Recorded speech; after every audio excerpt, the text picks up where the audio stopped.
Ya una vez había hablado del concepto de responsabilidad. Les comenté que un compañero juzgador me lo había preguntado hasta en 2 ocasiones y que, pues bueno, yo le había dicho que la responsabilidad era el deber de dar cuenta. Aquella ocasión platicamos que una persona en la vida común es responsable cuando es puntual, cuando es trabajadora, cuando no miente, cuando es honesta, cuando tiene virtudes. Es muy responsable. Hija, cásate con él. Es muy responsable.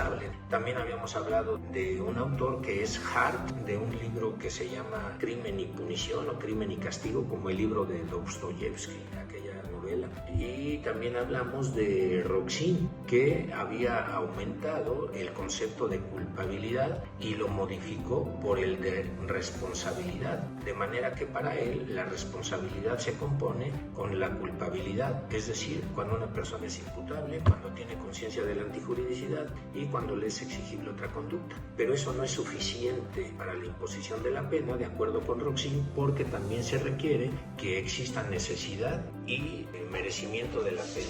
Tal como lo dice nuestro Código Penal, es el 75, la pena innecesaria. Cuando la pena resulte, a pesar de haber culpabilidad, cuando la pena resulte notoriamente innecesaria e irracional, pues no ha lugar a la imposición de la pena. Y ahí dice 3 supuestos. Bueno, entonces de esto se desprende que la culpabilidad ya no es, y la pena ya no es como decía Kant, que era un imperativo categórico. Es decir, a fuerza, siempre que haya un delito, decía Kant, se tiene que imponer la pena. Es muy conocido el ejemplo del barco, donde Kant dice que si unos náufragos sobreviven y quedan en una isla desierta y después de algunos años viene un barco y los rescata, no puede llevar a cada persona a su respectivo país, porque primero se tiene que cumplir la última pena que se haya dictado en esa isla. O sea, la pena era un imperativo categórico. Ya no es así, ya no es tampoco como se decía en la doctrina, que la culpabilidad es el fundamento de la pena.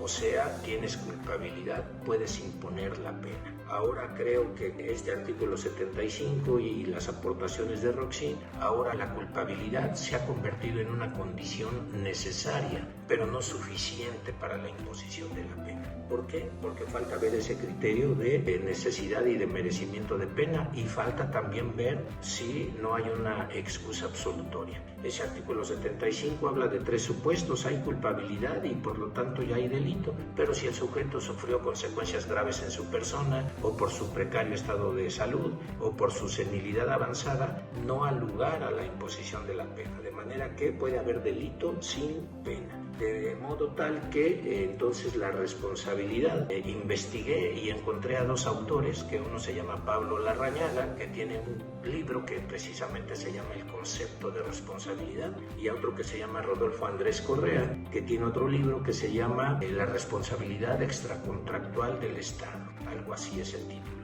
Y sobre todo el primero de ellos define a la responsabilidad como la situación jurídica en la que se encuentra una persona que reúne las condiciones necesarias y suficientes, positivas y negativas, para recibir la imposición de la pena. O sea, se tienen que dar todos los elementos positivos del delito y no tiene que haber ninguno de los negativos, ni causa de ausencia de conducta, ni de atipicidad, ni causa de justificación, ni causa de inculpabilidad, y además necesidad y merecimiento de pena, y no debe haber excusa absolutoria. Solo ahí procede entonces ya la imposición de la pena, y ahí la persona es responsable. De la manera que, así como la culpabilidad es reprochabilidad, de manera simple la responsabilidad es sancionabilidad, es decir, te puedo sancionar. Porque es diferente un delito de un hecho punible. Un delito es conducta típica, antijurídica y culpable, pero quizá todavía no sea punible por lo que acabo de decir, la necesidad o merecimiento de pena, o por una excusa absolutoria. Entonces, cuando esto no pasa,